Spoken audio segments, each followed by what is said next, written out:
নির্বাচনের শেষ মুহূর্তের প্রচারণায় আবারও উত্তরবঙ্গে আসেন বিএনপি চেয়ারম্যান তারেক রহমান।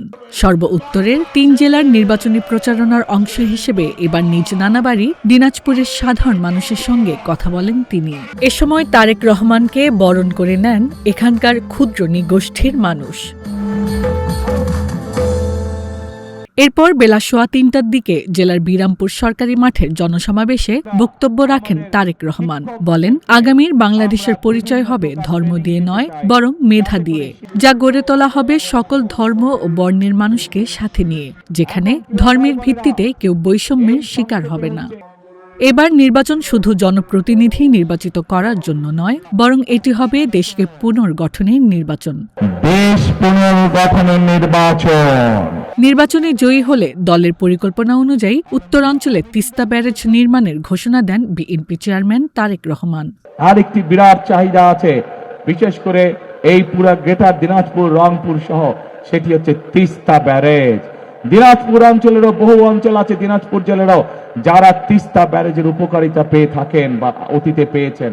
আমরা এই তিস্তা ব্যারেজ মহাপরিকল্পনা আবার চালু করতে চাই, যার ফলে এই তিস্তা ব্যারেজ যদি ইনশাল্লাহ চালু হয়, তাহলে এই উত্তরাঞ্চলের মানুষের পানির কষ্ট লাঘব হবে। দিনাজপুরের বিখ্যাত লিচু ও কাটারি ভোগ চালকে বিশ্ব দরবারে তুলে ধরতে রপ্তানি প্রক্রিয়া বাড়ানোর কথাও বলেন বিএনপির এই শীর্ষ নেতা। এই এলাকার লিচু বিখ্যাত, বাংলাদেশ বিখ্যাত, জগৎ বিখ্যাত এলাকার লিচু, কিন্তু এই লিচুকে প্রক্রিয়াজাতকরণের মাধ্যমে আমরা বিদেশে রপ্তানি করতে পারবো, কিন্তু সেইটা এখনো করা সম্ভব হয়নি। কিন্তু 12 তারিখের নির্বাচনে ইনশাল্লাহ বিএনপি জয়যুক্ত হলে, ধানের শীষ জয়যুক্ত হলে, আমরা চাই এই দিনাজপুরের লিচুকে আমরা যাতে বিদেশে পাঠাতে পারি, হিমাগারে ঠিকভাবে রাখতে পারি, সেই পদক্ষেপ আমরা নিতে চাই। এই এলাকার কাঠারিভোগ চাল জগৎ বিখ্যাত, এলাকার কাঠারিভোগ চাল, এই চালকে আমরা পৃথিবীর আনাচে কানাচে রফতানির মাধ্যমে পৌঁছে দিতে চাই। এদিন নির্বাচনী প্রচারণার অংশ হিসেবে নীলফামারীতে এসে তারেক রহমান হুঁশিয়ারি দিয়ে বলেন, 12ই ফেব্রুয়ারির নির্বাচন নিয়ে ষড়যন্ত্র হলে দাঁত ভাঙা জবাব দেয়া হবে। এর আগে দুপুর 12টায় ঠাকুরগাঁয়ের মধ্য দিয়ে শুরু করেন উত্তরবঙ্গের 3 জেলার নির্বাচনী প্রচারণা। জানান, একটি সমৃদ্ধ, মানবিক ও অন্তর্ভুক্তিমূলক বাংলাদেশ গড়তে বিএনপি কাজ করতে চায়। তাই প্রয়োজন দেশের প্রকৃত মালিক জনগণের সমর্থন। এই দেশের মালিক কারা বলেন তো? কারা মালিক? জনগণ হচ্ছে এই দেশের মালিক। সেই জনগণের, সেই মালিকের সহযোগিতা ছাড়া আমাদের পক্ষে এই কাজগুলো সম্ভব নয়।